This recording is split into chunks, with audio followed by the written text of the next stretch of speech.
Hola.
Hi, guys. Hey. All right, we got people joining. Hi, Angela. Oh, we're still connecting to audio.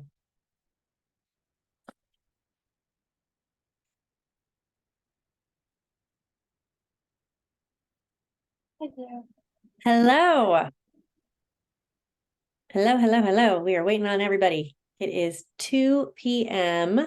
on East Coast, which means it is 11 a.m. on the West Coast. How's everybody's morning going?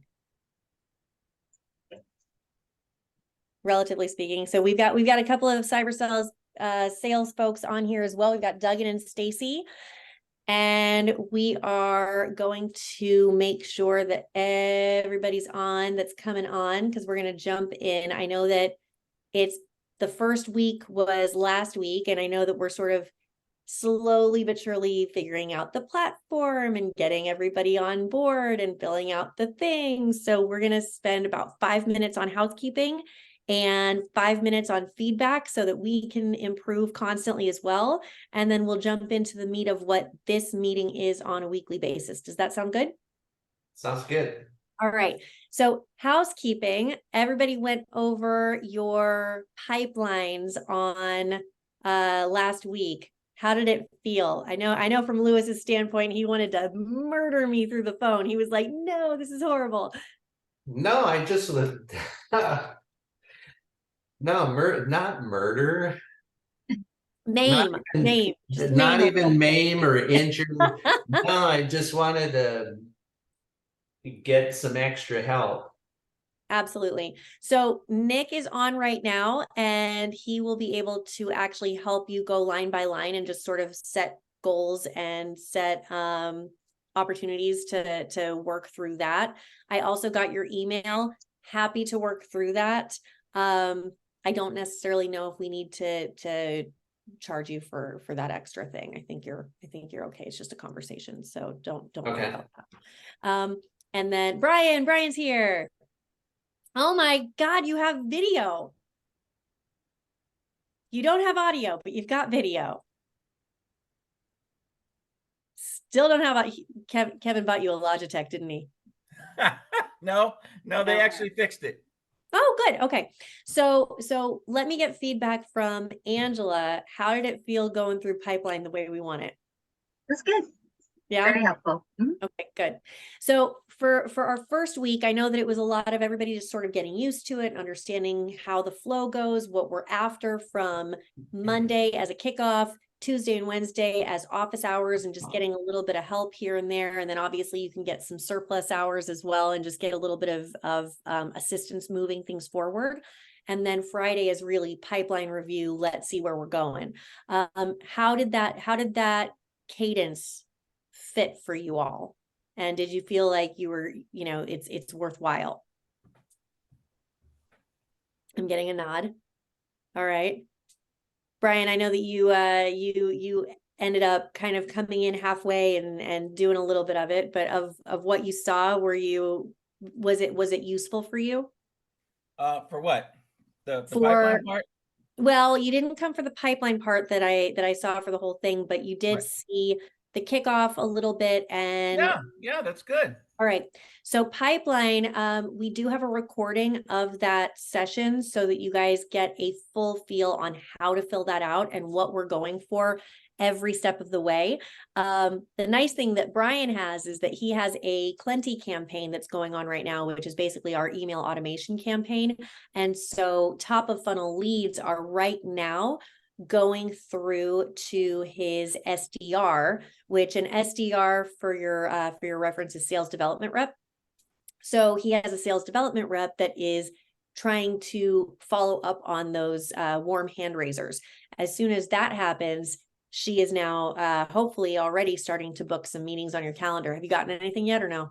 No, I just talked to Kevin this morning about him arranging that with her because nothing had been set up yet. It was all moving to his camera because I was like, yeah, Alex had said something about leads. I said, I got nothing, Got it. besides what I'm working on myself. So he was like, yeah, I'm going to get that taken care of. Good. All right. See, this is the whole reason why we do these things, because we not only help keep you guys accountable, but we help you to keep your bosses accountable, or the CEOs that you're dealing with, or yourselves accountable as well if you are a sole proprietor, because sometimes you just need a little bit of that accountability and the process. So that's always nice, especially when we can deliver a report saying, hey, you have 36 hand raisers. What happened with those? And you go, oh crap, now I have to make calls, right? So it helps. So that's all I have for housekeeping. I'd like 5 minutes of just your feedback on how you think it could flow better, if you feel like you're getting enough attention on the office hours, if you feel like you need additional help, how to get to that. I think it will get easier once we have the platform open. We've been trying to figure out how to get a notification going through when your name is mentioned in the platform, which is why you guys haven't gotten your invitation yet. And right now we're having a hard time doing that. So we're going to test out the platform as it is, and you'll get an invitation today, which you'll have to authorize, and you'll have to go and log in. If for whatever reason the feedback is it's not fast enough, I didn't know a message was there, I didn't remember to check it, from both our team and everybody else that's taking part in it, we will go ahead and move it over to Discord. But for now, I'd like to try to keep it in the platform. Is that okay, my beta testers? If that works? Yeah. Okay. All right, we'll try that. So feedback as far as flow and you all getting as much as possible out of these meetings. It's, you know what, it's I think the flow and the cadence are good. It's I mean, for me, some of it's a bit of a stretch, as you know, but what I'm finding is that some of the material is inspiring me to do things that aren't necessarily in the material. Okay. If that makes sense. You know, like when you talked about researching your two competitors, it's like, oh, okay, so this is how it's done, and then and so it kind of got me off my butt, you know, to do some things I need to do, right? Awesome. Okay, cool. If what about you, Angela? What have you noticed so far? Because you have a couple people taking part in this from your organization, so I'd love to get feedback on that. Yeah, so I use OneNote extensively, so I create all my notes from each session, and then I forward those on to Pam if we can have a discussion. We do. She's been away at a conference, so it's been a little, less meetings than normal, or my chance to speak with her. But Scare is also very involved, and so far the flow and cadence has been good. I think, a lot of it is, some of it is review, some of it is new, and accountability will be big. So it's good. Good. Okay. And Brian, I know you kind of came in halfway through, and I know that Steven's not able to join us today, but how did you feel so far? Are you getting anything out of it? I see that it did at least spur a conversation between you and Kevin. And like I said, if you guys can get one thing out of this every week that moves business forward, that's enough for me to feel like this is a success, as well as being able to start having that forecasted pipeline, because then you can start making business decisions. So if you're feeling like you're getting something out of that, then Yeah, it's terrific. It's always great to hear, all the stories and learning more. So I'm all for it. perfect. Okay, so moving on to sales skills and that sort of the focus. I want to build off of what we created in your sales resume. So who all has that mostly filled out? And actually, I know, Brian, we did your intensive with Kevin. And do you have access to that now? I shared the document with you a while ago. Yeah, week. hold on a second. I don't have that copy of that one, but I redid the thing that you asked me to do. Okay. I think, let me see if I've got it on my desktop. Hold on a second. Thought I did. Love it. Yeah, give me a second I'm here. putting him on the spot because I always put Angela. I put Angela and Sierra on the spot last week to do pipeline. They had to host the entire pipeline meeting. They didn't even know. I sent it to myself, I think. Do we Give me a have the second. Excel version of that now? Yes, Nick. Nick is on right now. So Nick, if you could please share that link on the chat for the Excel version of the pipeline, would be amazing.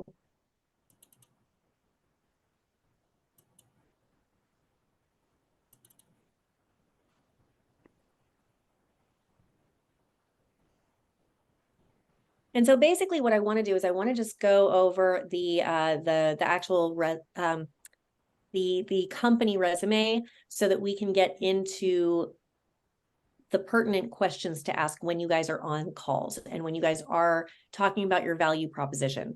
So Brian, while you're pulling that up, I'm going to go ahead and just move on to the meat of what I want to talk about. But absolutely, I want you to pull that up so that we can go over it. So I got it. Oh, you got it. Okay, fine. Go ahead and pull it up. I'll reverse. Okay, so let me pull it up here on the screen and then I'll screen share. Sorry about that. No, you're fine. Let me see here. Hold on, I'll move this here. So the old reading glasses on, sorry. Oh man, oh man. Seriously. Where's the screen share and Zoom here? Oh, there it is. Should be all the way down at the bottom. Yeah, I got it. So let's see here.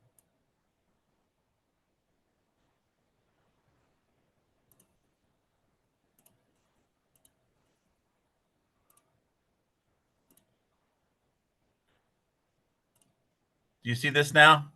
We do. Okay. Oh, look at you. All right, cool. So let's get in here and we're going to go over what you did.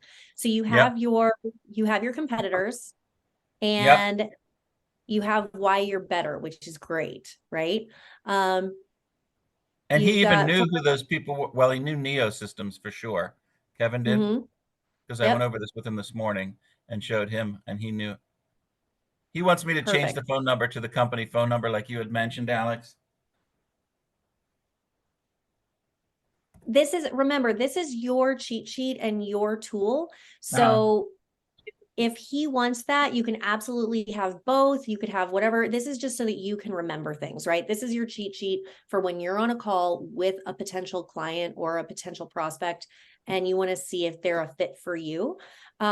So if this is something that you need to understand or you need to reference on a regular basis, make it easy for yourself. Okay. So your company elevator pitch. We specialize in assisting government contractors achieve and maintain compliance requirements by aligning their technology with the latest security mandates and protocols. Whew. Okay. So I don't hate it, but I don't love it. So if we were looking at your company elevator pitch and you were at and I'm going to revisit this, and I think you may have actually missed this one. So I won't be too hard on you, but you got to listen to the recordings when we're working on this. So when we're forming it like a question at a party, essentially, Lewis, you liked my umbrella one, right? Yeah. The umbrella reference. Okay, I'm going to use it again. Wait, what? So the umbrella reference. So I am like that going too. to. So how would you transform this? Got it. So, well, let's think it through together. So if you are at a party and somebody says, what do you do? How do I make it so that this person finds it relevant? You don't know if they are a government contractor. You don't know if they are needing compliance. You don't know if they're even the right prospect for you. But you could absolutely say, you know, hey, if you were, how if you work for the government, you have all these compliances to adhere to, and if you're touching any records that they have access to or that could potentially be public, you just have a litany of restrictions and regulations that nobody can actually keep track of. Chances are they're going to say, yeah, I'm not a government contractor. And then you can say, cool, that's that. I work with them. So this is what I do. And then you can still continue it. Right. So then if they say, oh, yes, I am a government contractor. I work with this all the time. It's a pain.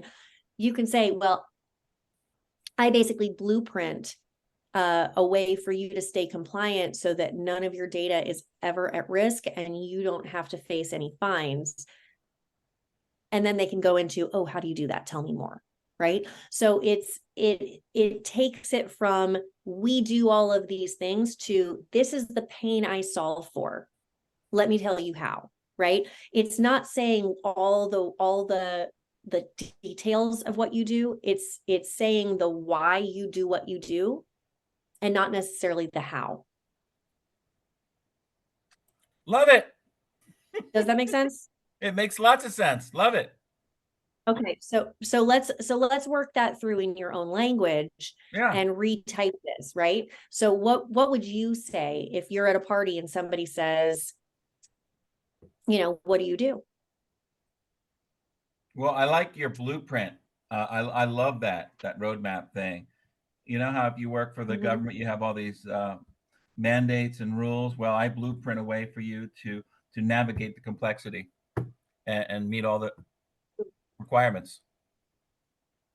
Yep. Yeah.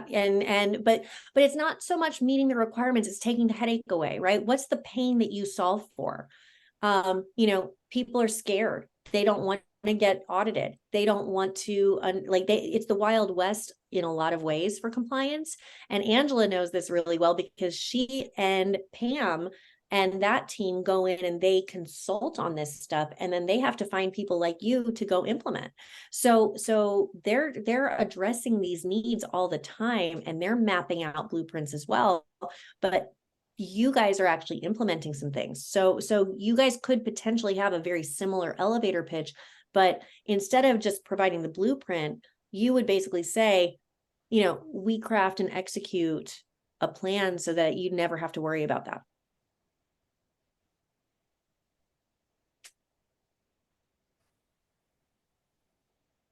And so it takes the headache away. It takes the issues. It takes any of the Sorry, I just wrote that down. I like it. Love it. Good.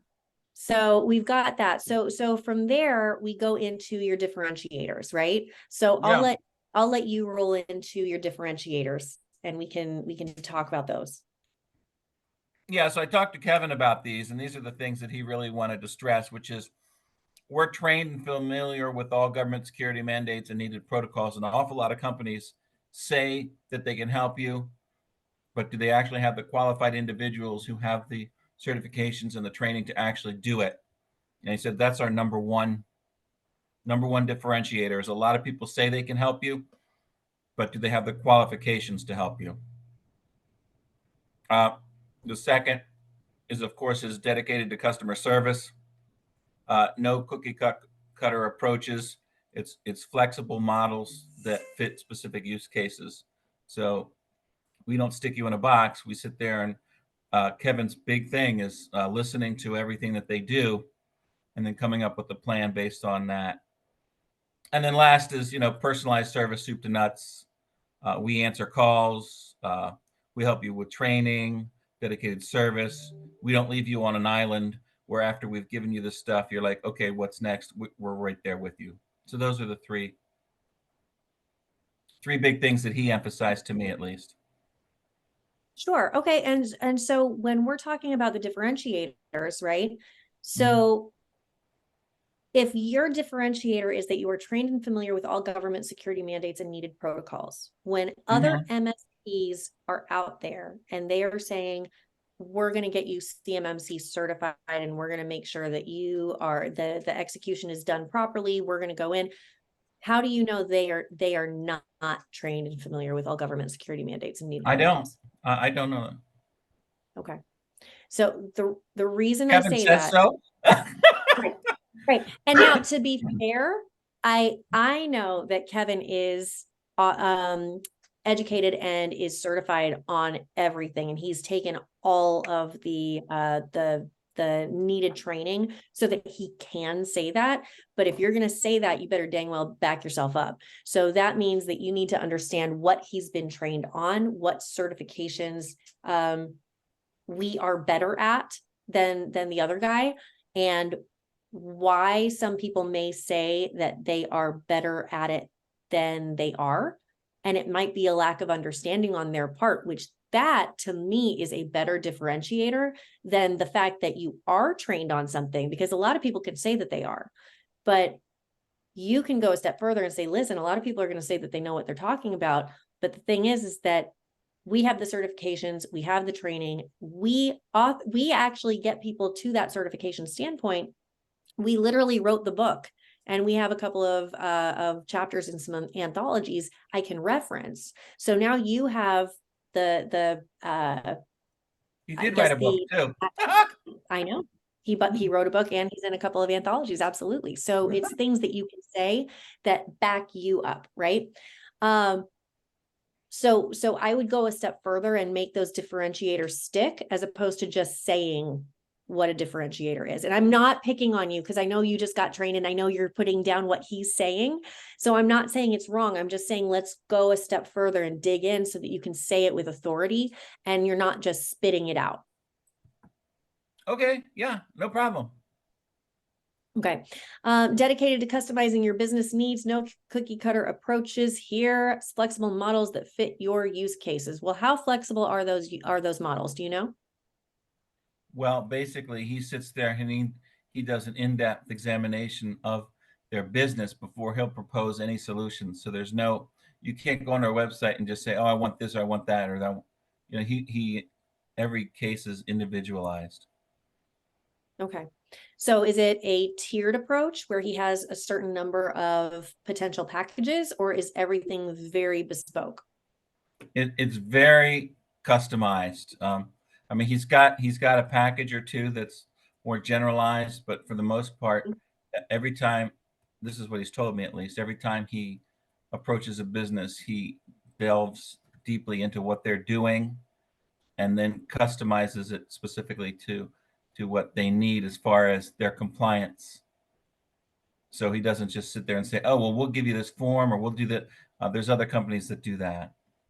So Got it. Okay. And that's a great differentiator. So then I would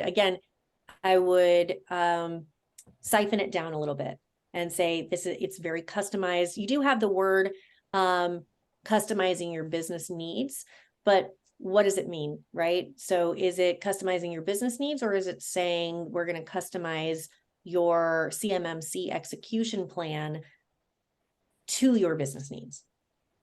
And there's a little bit of a difference there, right? It's making sure that the speech is positioning you as the authority in what you're talking about, not just business needs in general, right? So for example, Lewis and Steven, they wouldn't be saying we're customizing your CMMC needs to your business. They would be saying, listen, we're gonna just map out all of your IT needs and see what holes and gaps we can fill.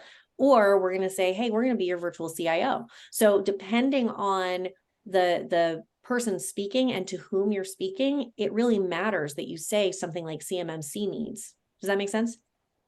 yes, it does. So the next part that I would jump into, and I'm gonna shift gears because I think we went enough into that for the differentiator. Your service products, you've got your meeting government compliance, your core package, your compliance package, your complete package, and your virtual chief compliance officer and business continuity backup. That is great. The offerings sound amazing, but that doesn't say customized to me. That says you've got tiers and different packages. Right. He does have those 3 general packages, but inside those packages, you choose what you want. So okay. So that helps. Yeah. So it's kind of, he's got an interesting setup. It's different than a lot where, yeah, there's a core package, but then you choose within that core package the elements that you want and you get charged for that. Or there's a compliance package, which he's set up, and apparently you can, choose the pieces that you want. Or then there's the complete package. Now that is the package deal. That's where he just gives you soup, nuts, everything. So there is one of his offerings where he just says, look, this is everything. Got it. So. And then I'm also going to challenge you to stop saying his offerings, because I say that, you have to say our offerings, because it's yours. Oh yeah, that's true. You own it. You own it.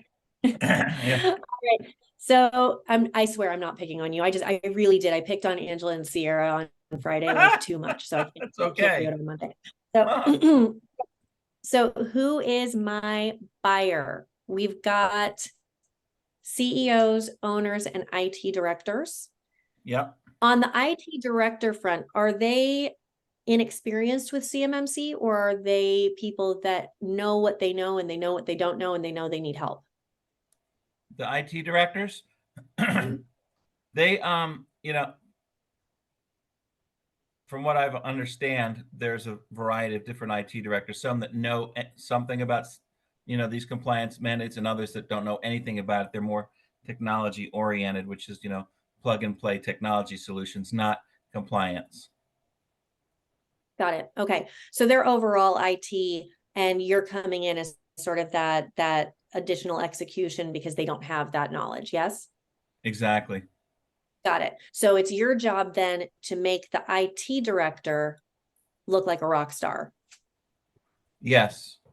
Or, Okay. or, sometimes, and I told Kevin this, or actually, I'm not going to say, I don't want them to feel like their job is threatened, but we could actually take over a lot of the things that they do. So they're kind of you could, but I'm gonna counter that a little bit, because you don't want to make enemies out there. You want to be right. What you want to do is you want to be thinking 3 sales down the line, right? And wherever that IT director goes, even if you do replace him, you need him to be thanking you for the assistance that you've been giving him and always being in his corner, so that the next place he goes, he can refer you guys business. So it's a different way of looking at things. It is very cannibalistic in the approach and in the sales approach, but it's much more consultative business development. In a perfect world, you want everybody to look good, right? It's not necessarily a bad thing when you replace somebody who isn't doing their job or who is inept. I get that, and it happens from time to time, but more often than not, you see people that really care, and it's not that they don't want to do a good job. Sometimes they just don't know what they don't know. So if you can educate them and make them look like rock stars, they will be thanking you every step of the way. Okay. Yeah. What does that say? I'm getting a look. You're like, no, I No, want I to get replace it. them all. Yeah, no, I totally hear what you're saying. Okay. The CEOs and owners are more the targets of who I want to go after, because they're the decision makers, and they're the ones with the money, and they're the ones that Absolutely. are making, the IT directors usually aren't decision makers. They're cogs, you know what I mean? So I CEOs and owners is my main focus, with IT directors being a fallback if an owner says, "Oh, Joe Smith handles everything." Okay. Yeah, I don't do anything.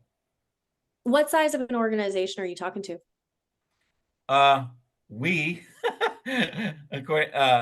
are targeting around at least over 10 people, and he wants up to 200,000, income range. He wants small businesses, not the giants. Got it. Yeah. So how many of those companies do you think actually have IT directors? Because to me, that probably size not as many. Yeah, I would probably take out IT director completely, because I don't think the size of the business that you're targeting even has an IT director. If we do, it's probably an HR person that's wearing a couple of different hats. Right. Or they may have an MSP that you could potentially, you know, move out. So Right. right. And in my former positions, IT directors is who I almost exclusively targeted. But yeah, this is a different So is baby large because organizations. yes. So this is a small, this is a much smaller scale. So Got it. Okay, cool. Well, all right. So was this painful or was this okay? no, this is terrific, Alex. Input helps. That's all I can say. Okay. You gave me a lot of great ideas, which I've all written down here and will digest and put in the old noggin. Perfect. Okay. Well, so do me a favor, stop sharing, and we are going to jump into going over the next phase, because everybody at this point has already filled this out. Yes? Angela, Sierra, Stephen, Lewis. I've got a maybe. Partially. What? Partially filled out, not completely. Partially filled out. Partially filled out. Okay. So let's go over maybe some of your answers then, if it's partially, and let's see if we can fill things out together. Does that work? Okay. We've got 5 more minutes to do that before we get to the meat of sales, tips. So we can do it in 5, maybe 7. Okay. I'm just gonna read it off. Or do you want me to put it in the chat? We translated it into a Google form, so I can just put it in the chat if you want. That works. Okay. So I think this is our answer to the party question. All right. So Triumph Technology Group is a national cybersecurity consulting and training firm that takes a strategic and global look on all things security, from assessments, vulnerability testing, compliance, and cybersecurity awareness training for employees and suppliers. Whew. She did the same thing I did. She did the same thing you did. So that's the 30-second elevator pitch, right? Yeah. It sounded just like mine. Okay. Yeah. So now we're gonna drill down. If I'm at a party and I say, "Hey, Angela, what do you do?" What are you gonna say? I swear to God, if you say this, I'm done. I would beeline for the bar and go get a drink. I'm like, that's exhausting. I can't.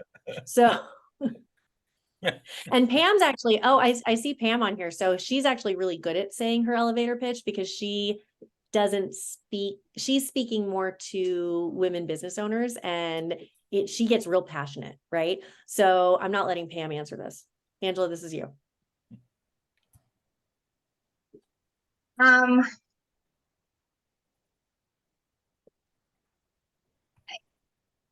I'm open for suggestions. Okay, so what is it that you do at the heart of, like, what is the pain that you solve for?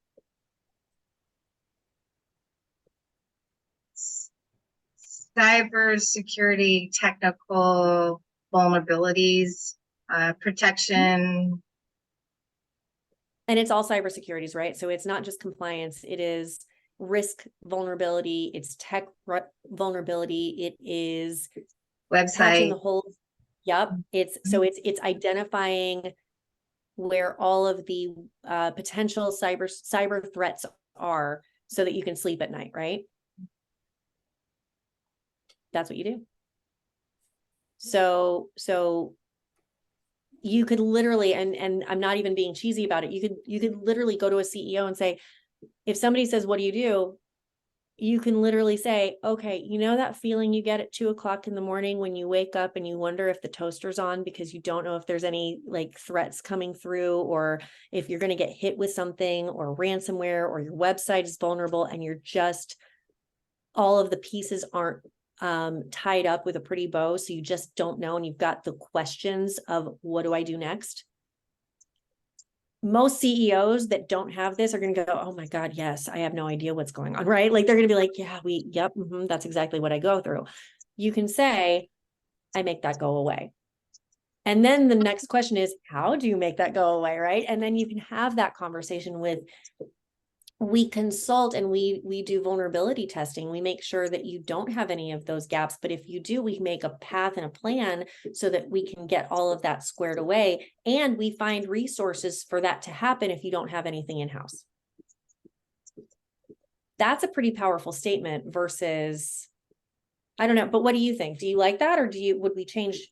To me, the the part that resonates the most is always, we make you able to sleep better at night. Because when we were in another training session, people are willing to pay $50 a month, $100 a month in order so they have that I sleep better. So you're kind of tying into that, because again, we had talked about this with cybersecurity. A lot of times people don't reach out until it's already happened. So yeah, absolutely. Yeah. Yeah. And it's not, and again, it's not, I don't know what I don't know. It is literally, I know what I don't know, but I don't know how to fix it. Right. So as a CEO, I'm looking at it going like, oh crap, what do I do? Like, it's like, I'm on a ticking time bomb and I know it. Right. Right. So it's that sort of resonance. Pam, you're on now. So what do you think? Do you think that resonates a little bit, since you are the CEO and you are the one that normally pitches this? If one of your teams said something like that, would you be proud of them, or would you be like, you missed some? No, I think that sounds great. And I'm sorry, not on camera. There's just a lot going on right now. So apologize You're for fine. that. But welcome. yeah, thank you. Thank you. So yeah, I like the way you phrase that, Alex, about, that we're gonna, make that go away, make some of that fear and not knowing what you don't know sort of thing, but now you figure out what you don't know on your vulnerabilities and bridge those gaps and make a plan. So I think that's a really clear way of saying it. And I think those are great bullet points for us to have. And Angela's, as I don't know what, I'm the one that's normally pitching. So Angela's really like behind the scenes with a lot of stuff, but I appreciate her, pitching in and trying to get, grab the information and kind of feed it to me that you're doing. So this is great. And hopefully another person, I don't know if you've met Sierra, we'll be on next time. Because she's more in the trenches on that a little bit more than even Angela is, and she's wonderful. Both of them are wonderful. So far, your whole team is great. I'm a big fan. But thank you. The one thing that I would potentially utilize specifically for you all, an ad campaign or a retargeting campaign or something on top of funnel that literally says knowing is half the battle, right? That to me is super powerful, and it's cliche. Everybody knows it. Everybody understands, like, knowing is half the battle. It's like, all right, we've heard that before, but you can scare them a little bit and they're like, okay, it's a friendly moment there where you're connecting on something they've heard before. So just a thought. Yeah. So moving into, you got it. So moving into Lewis, Yes. your elevator pitch. All What's right, the question? What's the pain you solve for? All right. So if you're a company with 10 to 100 employees, with between $5 and $50 million in revenue,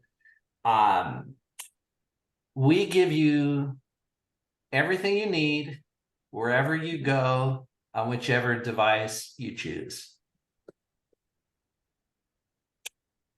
And we do virtual desktops. It's called, Azure Virtual Desktop. We take the chaos that you might be experiencing, with having mobile and remote employees, and you don't know who's got what and what's leaking out. And we containerize it, within a safe and secure environment. So you basically have a company playground where your stuff is there, it's not leaking out, where it's scalable, so as you add people to your growing company, we can onboard them quickly and efficiently.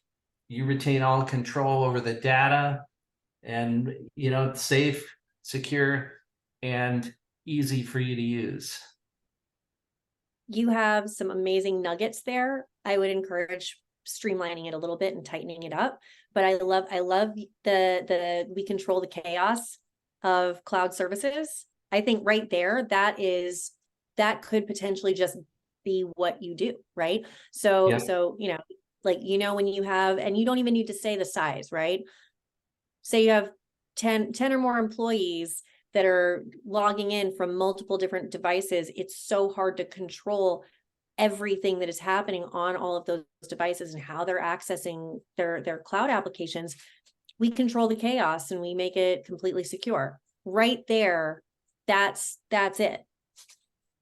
And then they can say how, and then you've got the rest of what you said with the playground and making sure that because all of that was supplemental to the initial value that you just gave. So if you just tighten it up and tweak it, like I solved this by controlling the chaos, that's great.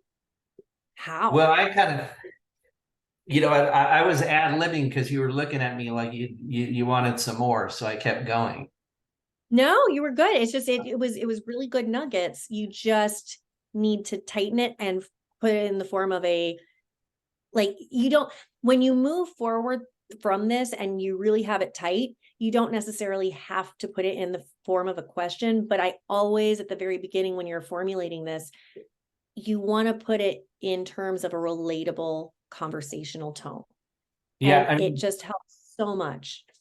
I mean, because basically we're bringing order from IT chaos is what we're doing. Yep, absolutely.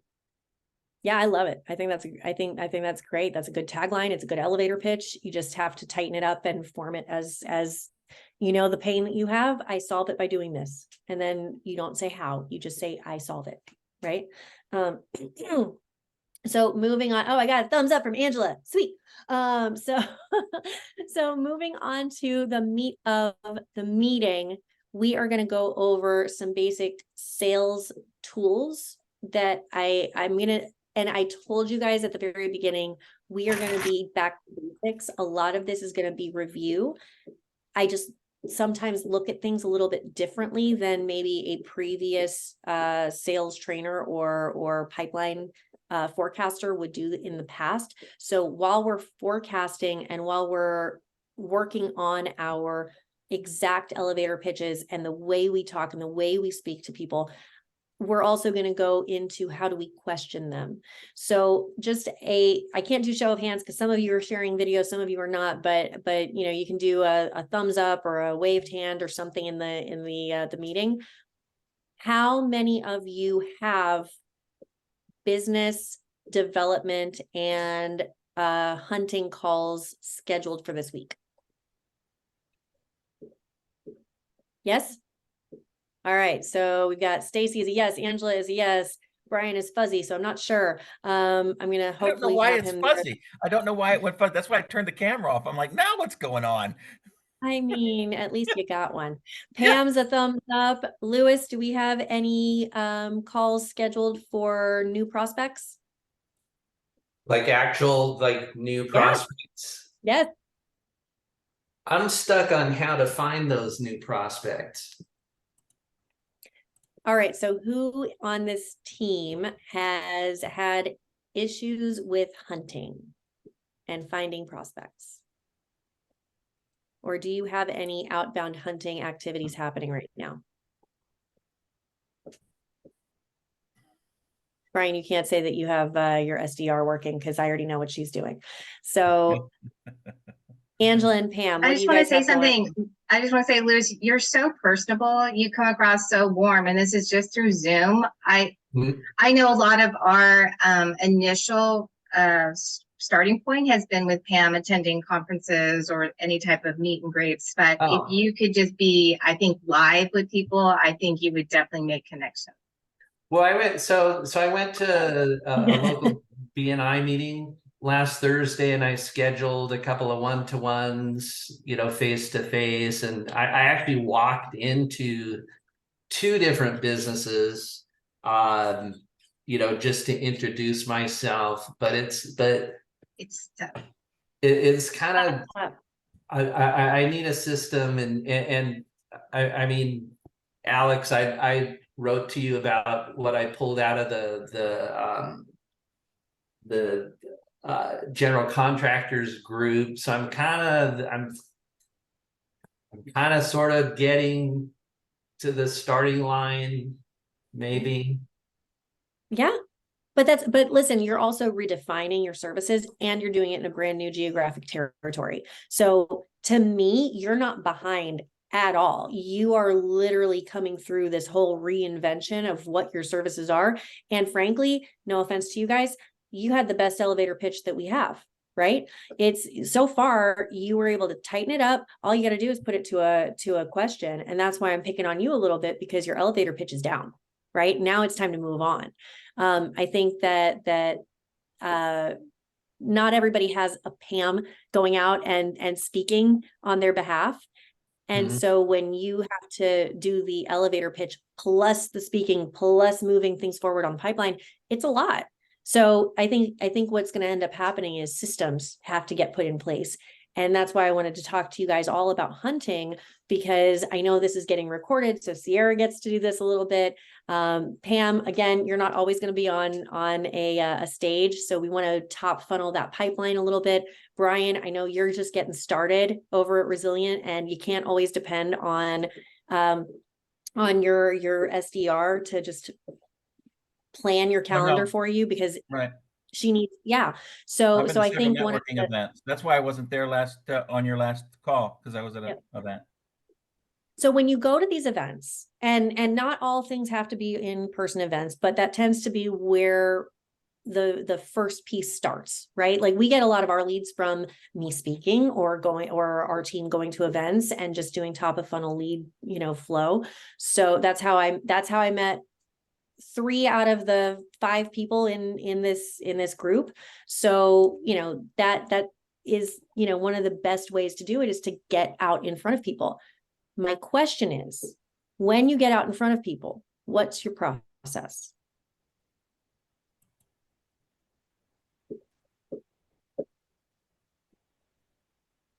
The process to getting out in front of them, or the process once you are in front of them? I know you know how to get in front of people. I know you know who to get in front of, and I know to get to the networking meetings.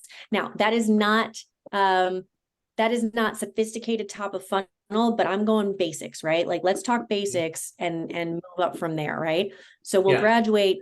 We're graduating to where we need to be, how we need to be there. But for this group and for where we are from a business development standpoint, let's start at the events. Let's keep it simple. So when you get business cards, what is your follow-up?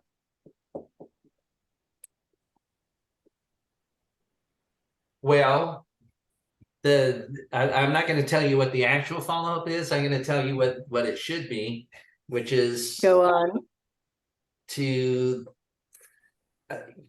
first off, okay, so you come home and you got 100 business cards, right? And hopefully you kind of remember what each of those 100 business cards references, and then you weed out.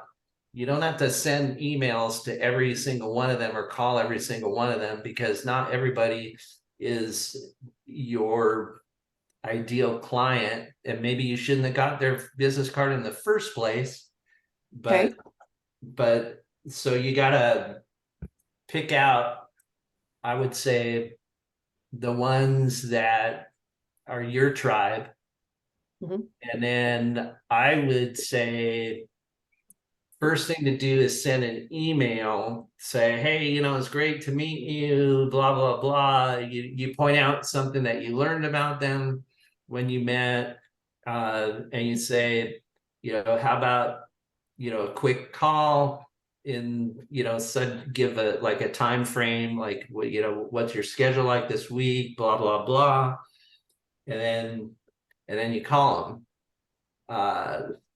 And you schedule that just a quick call, right? Because people are busy, and then you build on that. Got it. So you're not wrong, but I would, and you're not, and you are doing the follow-up, right? So I'm not going to diminish anything that you've just said, because it's great. I would offer a little bit more structure, if that's okay, because you said one thing that you said, not everybody is worth having an email or having a connection. I would argue, have you guys all heard the phrase, your network is your net worth? No, but it's a good phrase. A good phrase, right? So I collect people. I love people. I love contacts. I want to hold them. I want to be friends with them. Anybody I can be in contact with, if I'm meeting them in a professional capacity, I want to support them, even if they're not perfect for me, right?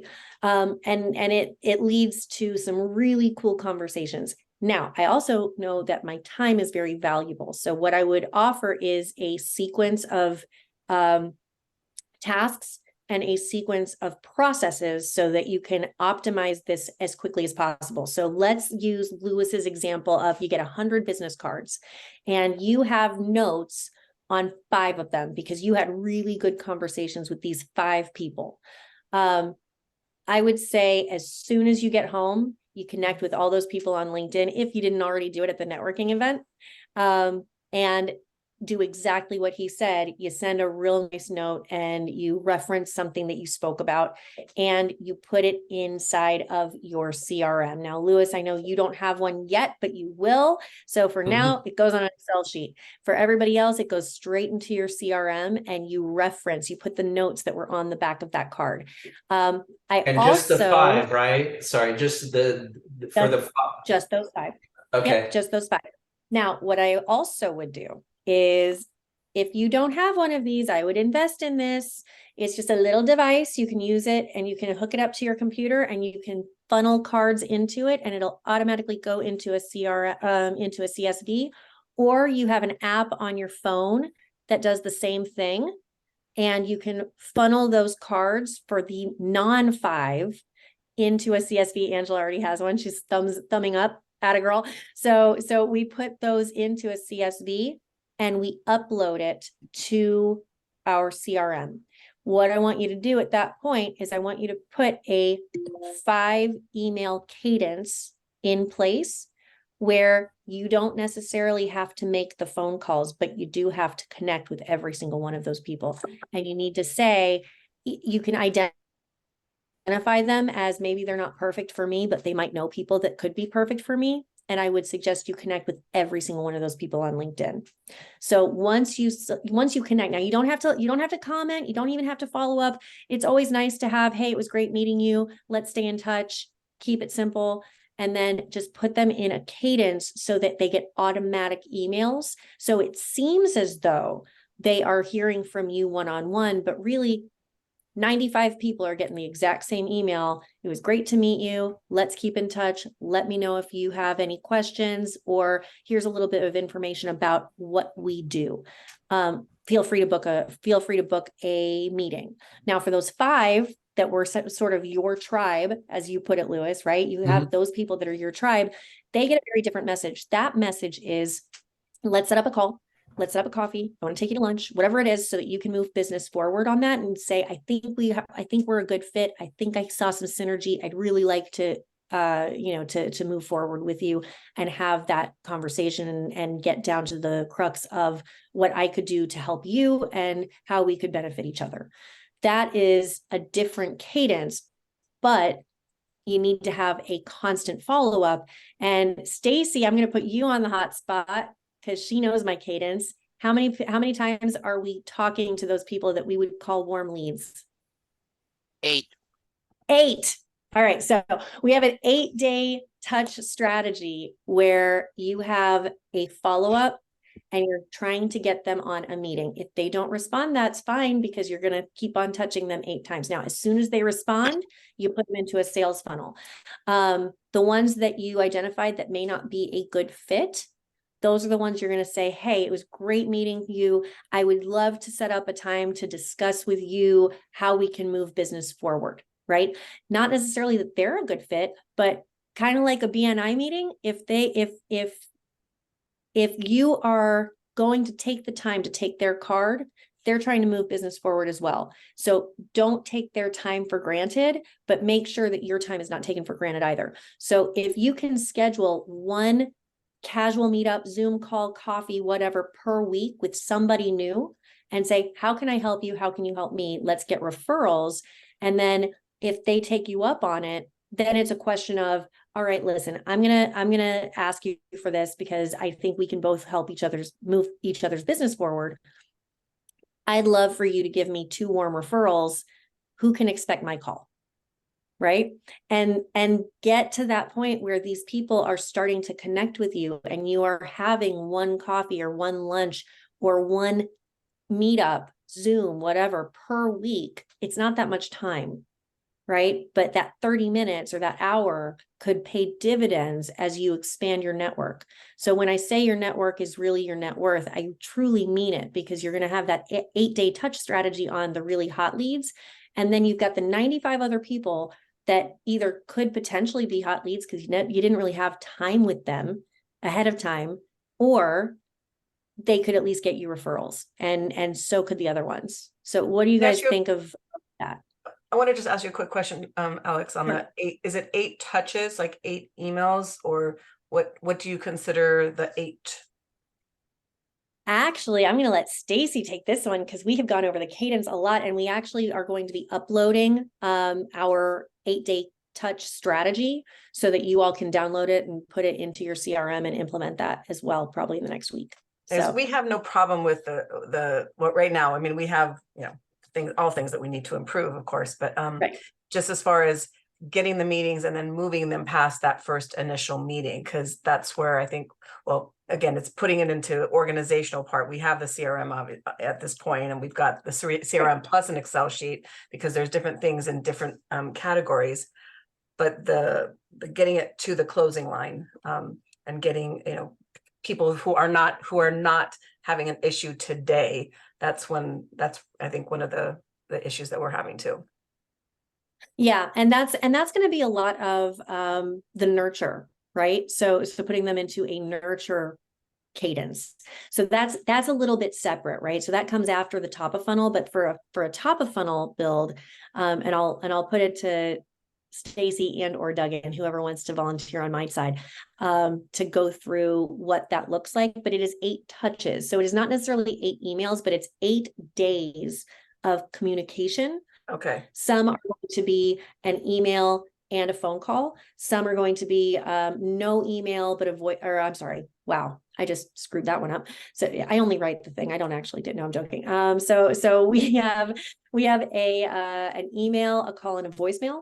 Sometimes it's just an email. Sometimes it's just a call, no voicemail. So depending on where it is in the sequence of the 8 days, and it is 8 business days, not 8 sequential days, because that just gets annoying. And let me ask you this, if you don't mind me jumping in one more time for the question. So I need a question that's going to ask somebody to go. So I could say I have at least probably, we'll just say off the top of my head, half a dozen to a dozen people that I know pretty well. They go, I want to use you. I really like this, and they keep putting it off and putting it off. Oh yes. So I'm like, at this point, it's like, well, do you really want to do business with me? Or is it that just you don't want to hurt my feelings because you know me and now you're a colleague of mine? Or is it just, and I don't have the right offer to get them to close it up? So that's what I'm trying to figure out. I have one right now who's like, she's leaving in 2 months. She's told me on multiple occasions, I want to get this done. It's important to me, blah, blah, blah. But I haven't been able to get her. We've sent out multiple proposals. So what questions should I be asking those people? So great question. I'm going to let Duggan answer the first, and then I'll finish up with addressing that one. And also, Angela, was this one that you and I were discussing on Friday, or is this different? I believe this is it. I think this is it. Okay, got it. All right. So Duggan, go ahead, answer the 8-day touch strategy, and then I'll jump into forming that question, because Pam, that's a great question.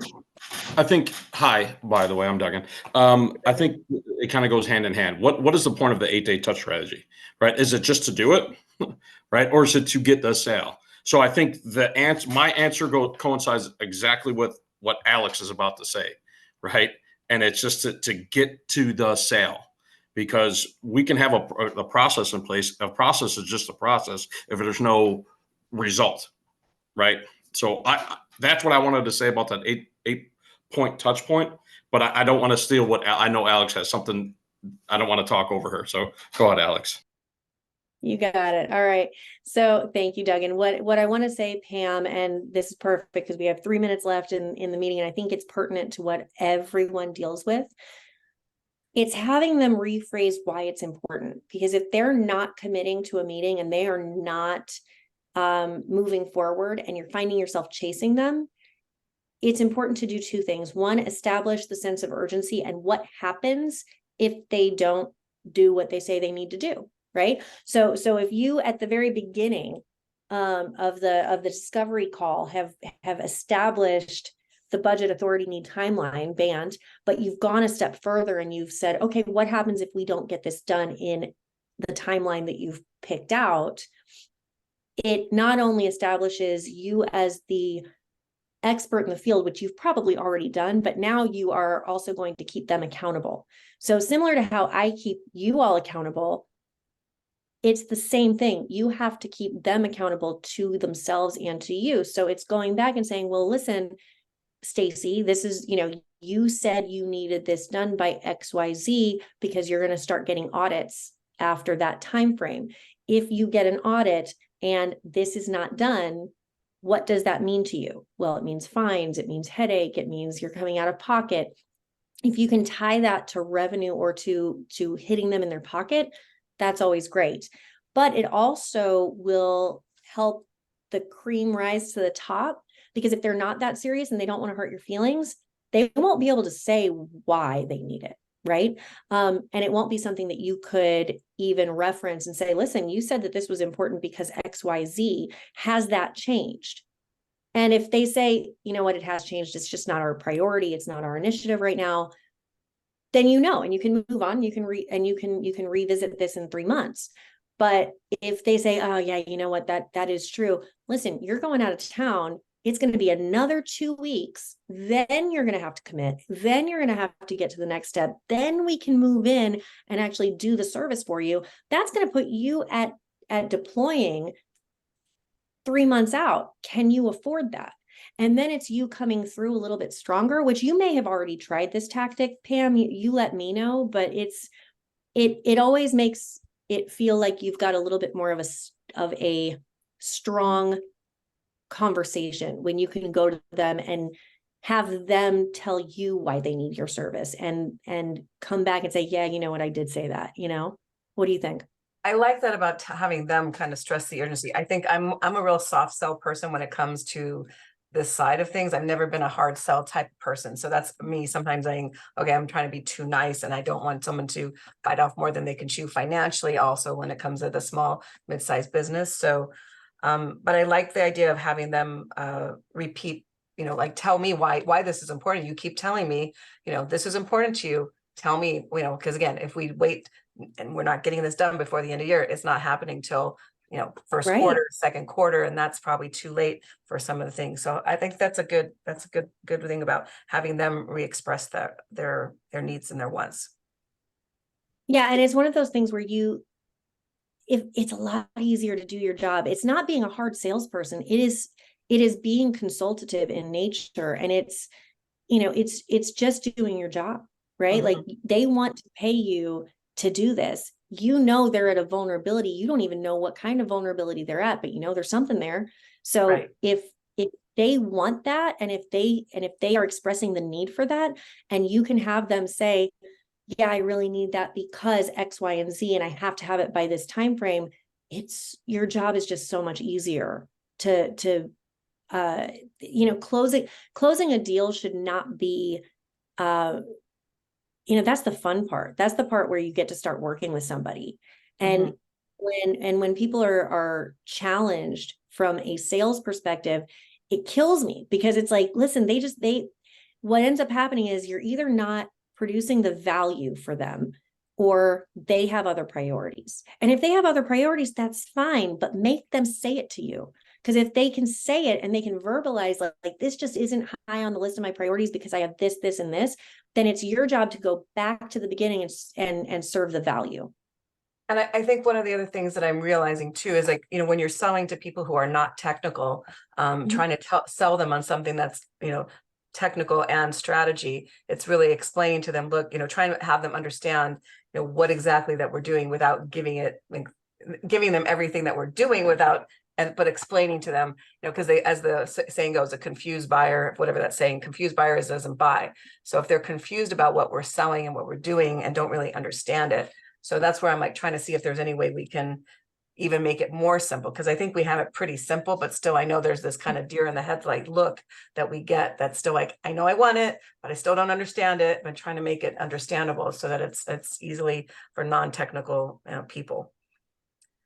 That actually would be a really good thing to bring up on our office hours tomorrow, because we are coming to the end of our time here. But it did just give me an idea for a potential questionnaire for all of you to employ to make things easy. Because if it's easy, that's great. And we also want to make sure that people are volunteering that they need something, or volunteering that they might not know everything.